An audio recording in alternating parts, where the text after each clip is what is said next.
Thank you po sa mga nag-subscribe sa akin. Pag to umabot ng 10 subscribe talaga. Thank you po sa mga nag-subscribe sa akin at nag-like. Sana kayo din matutong mag-vlog. Thank you po sa lahat na subscribe sa akin.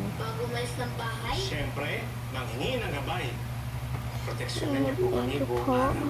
Hindi ko po kasi naaabot po ako sa ganito. Na 7 subscribe at malapit na siya mag-10 subscribe. Thank you po sa pinagay ng ganyan. Ang creamy. Great ba yan? Thank you po. Sana umabot po din kayo ng ganito. Pag nag-ganyan po kayo. Thank you po. Kala ko great na to. Bye-bye po.